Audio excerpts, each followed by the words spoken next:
يا أيها الذين آمنوا كتب عليكم الصيام كما كتب على الذين من قبلكم لعلكم تتقون۔ اے لوگو جو ایمان لائے ہو، تم پر روزے فرض کر دیے گئے جس طرح تم سے پہلے انبیاء کے پیرووں پر فرض کیے گئے تھے، اس سے توقع ہے کہ تم میں تقویٰ کی صفت پیدا ہوگی۔ اسلام کے اکثر احکام کی طرح روزے کی فرضیت بھی بتدریج عائد کی گئی۔ نبی صلی اللہ علیہ وسلم نے ابتدا میں مسلمانوں کو صرف ہر مہینے 3 دن کے روزے رکھنے کی ہدایت فرمائی تھی، مگر یہ روزے فرض نہ تھے۔ پھر 2 ہجری میں رمضان کے روزوں کا یہ حکم قرآن میں نازل ہوا، مگر اس میں اتنی رعایت رکھی گئی کہ جو لوگ روزے کو برداشت کرنے کی طاقت رکھتے ہوں اور پھر بھی روزہ نہ رکھیں، وہ ہر روزے کے بدلے ایک مسکین کو کھانا کھلا دیا کریں۔ بعد میں دوسرا حکم نازل ہوا اور یہ عام رعایت منسوخ کر دی گئی، لیکن مریض اور مسافر اور حاملہ یا دودھ پلانے والی عورت اور ایسے بوڑھے لوگوں کے لیے جن میں روزے کی طاقت نہ ہو، اس رعایت کو بدستور باقی رہنے دیا گیا، اور انہیں حکم دیا گیا کہ بعد میں جب عذر باقی نہ رہے تو قضا کے اتنے روزے رکھ لیں جتنے رمضان میں ان سے چھوٹ گئے ہیں۔ ایاما معدودات فمن كان منكم مريضا أو على سفر فعدة من أيام أخر وعلى الذين يطيقونه فدية طعام مسكين فمن تطوع خيرا فهو خير له وَأَن تَصُومُوا خَيْرٌ لَكُمْ إِن كُنتُمْ تَعْلَمُونَ۔ چند مقرر دنوں کے روزے ہیں، اگر تم میں سے کوئی بیمار ہو یا سفر پر ہو تو دوسرے دنوں میں اتنی ہی تعداد پوری کر لے، اور جو لوگ روزہ رکھنے کی قدرت رکھتے ہوں پھر نہ رکھیں تو وہ فدیہ دیں۔ ایک روزے کا فدیہ ایک مسکین کو کھانا کھلانا ہے، اور جو اپنی خوشی سے کچھ زیادہ بھلائی کرے تو یہ اسی کے لیے بہتر ہے۔ لیکن اگر تم سمجھو تو تمہارے حق میں اچھا یہی ہے کہ روزہ رکھو۔ جو اپنی خوشی سے کچھ زیادہ بھلائی کرے، یعنی ایک سے زیادہ آدمیوں کو کھانا کھلائے، یا یہ کہ روزہ بھی رکھے اور مسکین کو کھانا بھی کھلائے۔ لیکن اگر تم سمجھو تو تمہارے حق میں اچھا یہی ہے کہ روزہ رکھو۔ یہاں تک وہ ابتدائی حکم ہے جو رمضان کے روزوں کے متعلق 2 ہجری میں جنگ بدر سے پہلے نازل ہوا تھا۔ اس کے بعد کی آیات اس کے 1 سال بعد نازل ہوئیں اور مناسبت مضمون کی وجہ سے اسی سلسلہ بیان میں شامل کر دی گئیں۔ شہر رمضان الذي انزل فيه القرآن هدى للناس وبينات من الهدى والفرقان فمن شهد منكم الشهر فليصمه ومن كان مريضا أو على سفر فعدة من أيام أخر يريد الله بكم اليسر ولا يريد بكم العسر ولتكملوا العدة ولتكبروا الله على ما هداكم وَلِتُكَبِّرُوا اللَّهَ عَلَى مَا هَدَاكُمْ وَلَعَلَّكُمْ تَشْكُرُونَ۔ رمضان وہ مہینہ ہے جس میں قرآن نازل کیا گیا جو انسانوں کے لیے سراسر ہدایت ہے اور ایسی واضح تعلیمات پر مشتمل ہے جو راہ راست دکھانے والی اور حق و باطل کا فرق کھول کر رکھ دینے والی ہیں۔ لہٰذا اب سے جو شخص اس مہینے کو پائے اس کو لازم ہے کہ اس پورے مہینے کے روزے رکھے، اور جو کوئی مریض ہو یا سفر پر ہو تو وہ دوسرے دنوں میں روزوں کی تعداد پوری کرے۔ اللہ تمہارے ساتھ نرمی کرنا چاہتا ہے، سختی کرنا نہیں چاہتا، اس لیے یہ طریقہ تمہیں بتایا جا رہا ہے تاکہ تم روزوں کی تعداد پوری کر سکو، اور جس ہدایت سے اللہ نے تمہیں سرفراز کیا ہے اس پر اللہ کی کبریائی کا اظہار و اعتراف کرو اور شکر گزار بنو۔ اور جو کوئی مریض ہو یا سفر پر ہو تو وہ دوسرے دنوں میں روزوں کی تعداد پوری کرے۔ سفر کی حالت میں روزہ رکھنا یا نہ رکھنا آدمی کے اختیار تمیزی پر چھوڑ دیا گیا ہے۔ نبی صلی اللہ علیہ وسلم کے ساتھ جو صحابہ سفر میں جایا کرتے تھے ان میں سے کوئی روزہ رکھتا تھا اور کوئی نہ رکھتا تھا، اور دونوں گروہوں میں سے کوئی دوسرے پر اعتراض نہ کرتا تھا۔ خود آن حضرت صلی اللہ علیہ وسلم نے بھی کبھی سفر میں روزہ رکھا ہے اور کبھی نہیں رکھا ہے۔ ایک سفر کے موقع پر ایک شخص بدحال ہو کر گر گیا اور اس کے گرد لوگ جمع ہو گئے۔ نبی صلی اللہ علیہ وسلم نے یہ حال دیکھ کر دریافت فرمایا، کیا معاملہ ہے؟ عرض کیا گیا، روزے سے ہے۔ فرمایا، یہ نیکی نہیں ہے۔ جنگ کے موقع پر تو آپ حکماً روزے سے روک دیا کرتے تھے تاکہ دشمن سے لڑنے میں کمزوری لاحق نہ ہو۔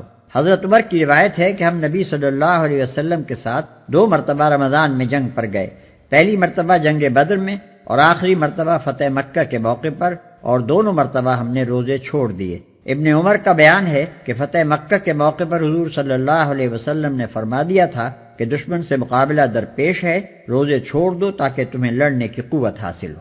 عام سفر کے معاملے میں یہ بات کہ کتنی مسافت کے سفر پر روزہ چھوڑا جا سکتا ہے حضور کے کسی ارشاد سے واضح نہیں ہوتی، اور صحابہ کرام رضوان اللہ تعالی علیہم اجمعین کا عمل اس باب میں مختلف ہے۔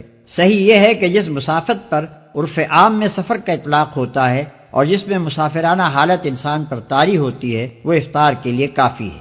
یہ امر متفق علیہ ہے کہ جس روز آدمی سفر کی ابتدا کر رہا ہو اس دن کا روزہ افطار کر لینے کا اسے اختیار ہے، چاہے تو گھر سے کھانا کھا کر چلے اور چاہے تو گھر سے نکلتے ہی کھا لے، دونوں عمل صحابہ سے ثابت ہیں۔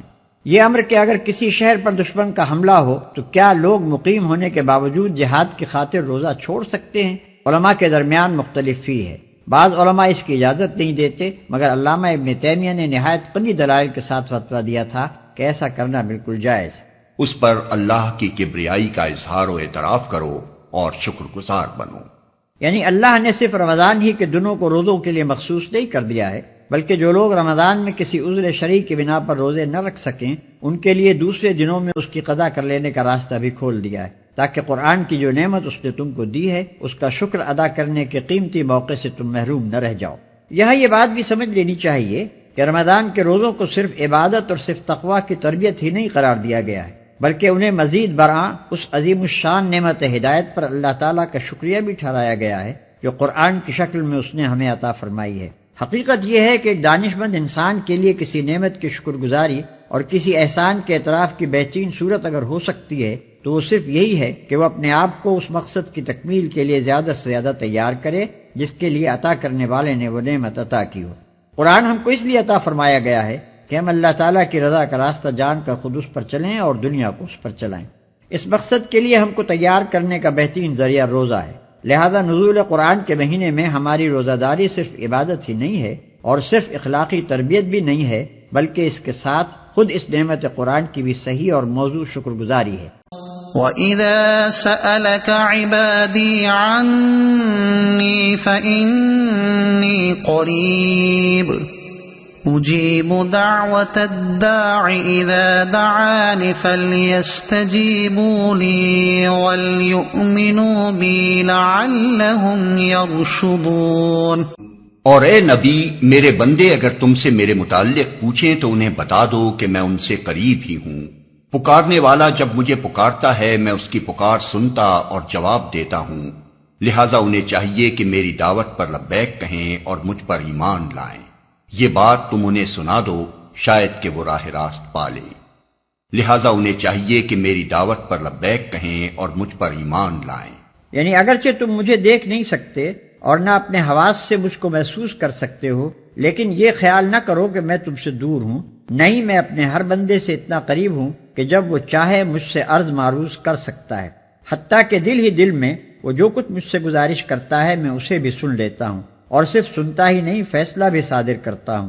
جن بے حقیقت اور بے اختیار ہستیوں کو تم نے اپنی نادانی سے الہ اور رب قرار دے رکھا ہے، ان کے پاس تو تمہیں دوڑ دوڑ کر جانا پڑتا ہے، اور پھر بھی نہ وہ تمہاری شنوائی کر سکتے ہیں اور نہ ان میں یہ طاقت ہے کہ تمہاری درخواستوں پر کوئی فیصلہ صادر کر سکیں۔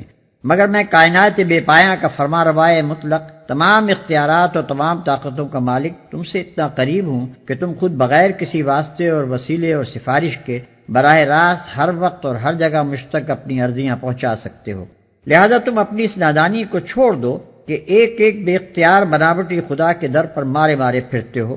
میں جو دعوت تمہیں دے رہا ہوں اس پر لبیک کہہ کر میرا دامن پکڑ لو، میری طرف رجوع کرو، مجھ پر بھروسہ کرو اور میری بندگی و اطاعت میں آ جاؤ۔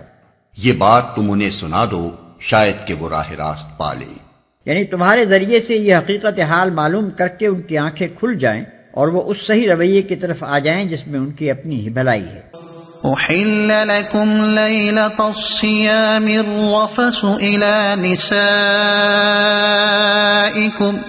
هن لباس لكم وأنتم لباس لهن علم الله أنكم كنتم تختانون أنفسكم فتاب عليكم وعفى عنكم فالآن باشروهن وابتغوا ما كتب الله لكم وكلوا واشربوا حتى يتبين لكم الخيط الأبيض من الخيط الأسود من الفجر ثم أتموا الصيام إلى الليل ولا تباشروهن وأنتم عاكفون في المساجد تلك حدود الله فلا تقربوها كذلك يبين الله آياته للناس لعلهم يتقون۔ تمہارے لیے روزوں کے زمانے میں راتوں کو اپنی بیویوں کے پاس جانا حلال کر دیا گیا ہے، وہ تمہارے لیے لباس ہیں اور تم ان کے لیے۔ اللہ کو معلوم ہو گیا کہ تم لوگ چپکے چپکے اپنے آپ سے خیانت کر رہے تھے، مگر اس نے تمہارا قصور معاف کر دیا اور تم سے درگزر فرمایا۔ اب تم اپنی بیویوں کے ساتھ شب باشی کرو اور جو لطف اللہ نے تمہارے لیے جائز کر دیا ہے اسے حاصل کرو۔ نیز راتوں کو کھاؤ پیو یہاں تک کہ تم کو سیاہی شب کی دھاری سے سپیدہ صبح کی دھاری نمایاں نظر آ جائے، تب یہ سب کام چھوڑ کر رات تک اپنا روزہ پورا کرو، اور جب تم مسجدوں میں معتکف ہو تو بیویوں سے مباشرت نہ کرو، یہ اللہ کی باندھی ہوئی حدیں ہیں، ان کے قریب نہ پھٹکنا۔ اس طرح اللہ اپنے احکام لوگوں کے لیے بصراحت بیان کرتا ہے، توقع ہے کہ وہ غلط رویے سے بچیں گے۔ وہ تمہارے لیے لباس ہیں اور تم ان کے لیے، یعنی جس طرح لباس اور جسم کے درمیان کوئی پردہ نہیں رہ سکتا بلکہ دونوں کا باہمی تعلق و اتصال بالکل غیر منفک ہوتا ہے، اسی طرح تمہارا اور تمہاری بیویوں کا تعلق بھی ہے۔ جو لطف اللہ نے تمہارے لیے جائز کر دیا ہے اسے حاصل کرو۔ ابتدا میں اگرچہ اس قسم کا کوئی صاف حکم موجود نہ تھا کہ رمضان کی راتوں میں کوئی شخص اپنی بیوی سے مباشرت نہ کرے، لیکن لوگ اپنی جگہ یہی سمجھتے تھے کہ ایسا کرنا جائز نہیں ہے، پھر اس کے ناجائز یا مکروہ ہونے کا خیال دل میں لیے ہوئے بسا اوقات اپنی بیویوں کے پاس چلے جاتے تھے۔ یہ گویا اپنے ضمیر کے ساتھ خیانت کا ارتکاب تھا، اور اس سے اندیشہ تھا کہ ایک مجرمانہ اور گناہ گارانہ ذہنیت ان کے اندر پرورش پاتی رہے گی۔ اس لیے اللہ تعالیٰ نے پہلے اس خیانت پر تنبیہ فرمائی اور پھر ارشاد فرمایا کہ یہ فعل تمہارے لیے جائز ہے، لہذا اب اسے برا فعل سمجھتے ہوئے نہ کرو بلکہ اللہ کی اجازت سے فائدہ اٹھاتے ہوئے قلب و ضمیر کی پوری طہارت کے ساتھ کرو۔ راتوں کو کھاؤ پیو، اس بارے میں بھی لوگ ابتداء غلط فہمی میں تھے۔ کسی کا خیال تھا کہ عشاء کی نماز پڑھنے کے بعد سے کھانا پینا حرام ہو جاتا ہے، اور کوئی یہ سمجھتا تھا کہ رات کو جب تک آدمی جاگ رہا ہو کھا پی سکتا ہے، جہاں سو گیا پھر دوبارہ اٹھ کر وہ کچھ نہیں کھا سکتا۔ یہ احکام لوگوں نے خود اپنے ذہن میں سمجھ رکھے تھے اور اس کی وجہ سے بسا اوقات بڑی تکلیفیں اٹھاتے تھے۔ اس آیت میں انہی غلط فہمیوں کو رفع کیا گیا ہے۔ اس میں روزے کی حد طلوع فجر سے لے کر غروب آفتاب تک مقرر کر دی گئی، اور غروب آفتاب سے طلوع فجر تک رات بھر کھانے پینے اور مباشرت کرنے کے لیے آزادی دے دی گئی۔ اس کے ساتھ نبی صلی اللہ علیہ وسلم نے سحری کا قاعدہ مقرر فرما دیا تاکہ طلوع فجر سے عین پہلے آدمی اچھی طرح کھا پی لے، سپیدہ صبح کی دھاری نمایاں نظر آ جائے۔ اسلام نے اپنی عبادات کے لیے اوقات کا وہ معیار مقرر کیا ہے جس سے دنیا میں ہر وقت، ہر مرتبہ و تمدن کے لوگ ہر جگہ اوقات کی تعین کر سکیں۔ وہ گھڑیوں کے لحاظ سے وقت مقرر کرنے کے بجائے ان آثار کے لحاظ سے وقت مقرر کرتا ہے جو آفاق میں نمایاں نظر آتے ہیں۔ مگر نادان لوگ اس طریقے توقیت پر عموماً یہ اعتراض کرتے ہیں کہ قطبین کے قریب جہاں رات اور دن کئی مہینوں کے ہوتے ہیں، اوقات کی یہ تعین کیسے چل سکے گی؟ حالانکہ یہ اعتراض دراصل علم جغرافیہ کی سرسری واقفیت کا نتیجہ ہے۔ حقیقت میں نہ وہاں 6 مہینوں کی رات اس معنی میں ہوتی ہے اور نہ 6 مہینوں کا دن جس معنی میں ہم خط استوا کے آس پاس رہنے والے لوگ دن اور رات کے لفظ بولتے ہیں۔ خواہ رات کا دور ہو یا دن کا، بہرحال صبح و شام کے آثار وہاں پوری باقاعدگی کے ساتھ افق پر نمایاں ہوتے ہیں۔ اور انہی کے لحاظ سے وہاں کے لوگ ہماری طرح اپنے سونے جاگنے اور کام کرنے اور تفریح کرنے کے اوقات مقرر کرتے ہیں۔ جب گھڑیوں کا رواج عام نہ تھا تب بھی فن لینڈ، ناروے اور گرین لینڈ وغیرہ ملکوں کے لوگ اپنے اوقات معلوم کرتے ہی تھے اور اس کا ذریعہ یہی افق کے آثار تھے۔ لہذا جس طرح دوسرے تمام معاملات میں یہ آثار ان کے لیے تعین اوقات کا کام دیتے ہیں، اسی طرح نماز اور سحر و افطار کے معاملے میں بھی دے سکتے ہیں۔ رات تک اپنا روزہ پورا کرو۔ رات تک روزہ پورا کرنے سے مراد یہ ہے کہ جہاں رات کی سرحد شروع ہوتی ہے وہیں تمہارے روزے کی سرحد ختم ہو جائے، اور ظاہر ہے کہ رات کی سرحد غروب آفتاب سے شروع ہوتی ہے، لہذا غروب آفتاب ہی کے ساتھ افطار کر لینا چاہیے۔ سحر اور افطار کی صحیح علامت یہ ہے کہ جب رات کے آخری حصے میں افق کے مشرقی کنارے پر سفیدہ صبح کی باریک سی دھاری نمودار ہو کر اوپر بڑھنے لگے تو سحری کا وقت ختم ہو جاتا ہے، اور جب دن کے آخری حصے میں مشرق کی جانب سے رات کی سیاہی بلند ہوتی نظر آئے تو افطار کا وقت آ جاتا ہے۔ آج کل لوگ سحری اور افطار دونوں کے معاملے میں شدت احتیاط کی بنا پر کچھ بیجا تشدد برتنے لگے ہیں، مگر شریعت نے ان دونوں اوقات کی کوئی ایسی حد بندی نہیں کی ہے جس سے چند سیکنڈ یا چند منٹ ادھر ادھر ہو جانے سے آدمی کا روزہ خراب ہو جاتا ہو۔ سحر میں سیاہی شب سے سفیدہ سحر کا نمودار ہونا اچھی خاصی گنجائش اپنے اندر رکھتا ہے، اور ایک شخص کے لیے یہ بالکل صحیح ہے کہ اگر عین طلوع فجر کے وقت اس کی آنکھ کھلی ہو تو وہ جلدی سے اٹھ کر کچھ کھا پی لے۔ حدیث میں آتا ہے کہ حضور صلی اللہ علیہ وسلم نے فرمایا، اگر تم میں سے کوئی شخص سحری کھا رہا ہو اور اذان کی آواز آ جائے تو فوراً چھوڑ نہ دے بلکہ اپنی حاجت بھر کھا پی لے۔ اسی طرح افطار کے وقت میں بھی غروب آفتاب کے بعد خواہ مخواہ دن کی روشنی ختم ہونے کا انتظار کرتے رہنے کی کوئی ضرورت نہیں۔ نبی صلی اللہ علیہ وسلم سورج ڈوبتے ہی بلال کو آواز دیتے تھے کہ لاؤ ہمارا شربت۔ بلال رضی اللہ عنہ عرض کرتے کہ یا رسول اللہ صلی اللہ علیہ وسلم، ابھی تو دن چمک رہا ہے۔ آپ فرماتے کہ جب رات کی سیاہی مشرق سے اٹھنے لگے تو روزے کا وقت ختم ہو جاتا ہے۔ اور جب تم مسجدوں میں معتکف ہو تو بیویوں سے مباشرت نہ کرو۔ معتکف ہونے کا مطلب یہ ہے کہ آدمی رمضان کے آخری 10 دن مسجد میں رہے اور یہ دن اللہ کے ذکر کے لیے مختص کر دے۔ اس اعتکاف کی حالت میں آدمی اپنی انسانی حاجات کے لیے مسجد سے باہر جا سکتا ہے، مگر لازم ہے کہ وہ اپنے آپ کو شہوانی لذتوں سے روکے رکھے۔ یہ اللہ کی باندھی ہوئی حدیں ہیں، ان کے قریب نہ پھٹکنا۔ یہ نہیں فرمایا کہ ان حدوں سے تجاوز نہ کرنا، بلکہ یہ فرمایا کہ ان کے قریب نہ پھٹکنا۔ اس کا مطلب یہ ہے کہ جس مقام سے معصیت کی حد شروع ہوتی ہے، عین اسی مقام کے آخری کناروں پر گھومتے رہنا آدمی کے لیے خطرناک ہے۔ سلامتی اس میں ہے کہ آدمی سرحد سے دور ہی رہے تاکہ بھولے سے بھی قدم اس کے پار نہ چلا جائے۔ یہی مضمون اس حدیث میں بیان ہوا ہے جس میں نبی صلی اللہ علیہ وسلم نے فرمایا کہ ہر بادشاہ کی ایک حما ہوتی ہے اور اللہ کی حما اس کی وہ حدیں ہیں جن سے اس نے حرام و حلال اور طاعت و معصیت کا فرق قائم کیا ہے۔ جو جانور حما کے گرد ہی چرتا رہے گا، ہو سکتا ہے کہ ایک روز وہ حما کے اندر داخل ہو جائے۔ افسوس ہے کہ بہت سے لوگ جو شریعت کی روح سے ناواقف ہیں ہمیشہ اجازت کی آخری حدوں تک ہی جانے پر اصرار کرتے ہیں، اور بہت سے علماء و مشائخ بھی اسی غرض کے لیے سندیں ڈھونڈ ڈھونڈ کر جواز کی آخری حدیں انہیں بتایا کرتے ہیں تاکہ وہ اس باریک خط امتیاز ہی پر گھومتے رہیں جہاں اطاعت اور معصیت کے درمیان محض بال برابر فاصلہ رہ جاتا ہے۔ اسی کا نتیجہ ہے کہ بکثرت لوگ معصیت اور معصیت سے بھی بڑھ کر ضلالت میں مبتلا ہو رہے ہیں، کیونکہ ان باریک سرحدی خطوط کی تمیز اور ان کے کنارے پہنچ کر اپنے آپ کو قابو میں رکھنا ہر ایک کے بس کا کام نہیں ہے۔ وَلَا تَأْكُلُوا أَمْوَالَكُمْ بَيْنَكُمْ بِالْبَاطِلِ وَتُدْلُوا بِهَا إِلَى الْحُكَّامِ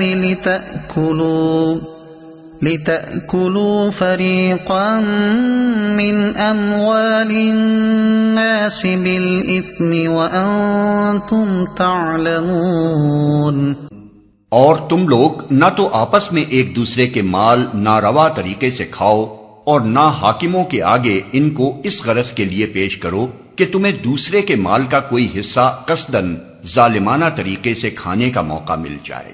اس آیت کا ایک مفہوم تو یہ ہے کہ حاکموں کو رشوت دے کر ناجائز فائدے اٹھانے کی کوشش نہ کرو، اور دوسرا مفہوم یہ ہے کہ جب تم خود جانتے ہو کہ مال دوسرے شخص کا ہے تو محض اس لیے کہ اس کے پاس اپنی ملکیت کا کوئی ثبوت نہیں ہے یا اس بنا پر کہ کسی اینچ پینچ سے تم اس کو کھا سکتے ہو، اس کا مقدمہ عدالت میں نہ لے جاؤ۔ ہو سکتا ہے کہ حاکم عدالت روداد مقدمہ کے لحاظ سے وہ مال تم کو دلوا دے، مگر حاکم کا ایسا فیصلہ دراصل غلط بتائی ہوئی روداد سے دھوکہ کھا جانے کا نتیجہ ہوگا۔ اس لیے عدالت سے اس کی ملکیت کا حق حاصل کر لینے کے باوجود حقیقت میں تم اس کے جائز مالک نہ بن جاؤ گے، عند اللہ وہ تمہارے لیے حرام ہی رہے گا۔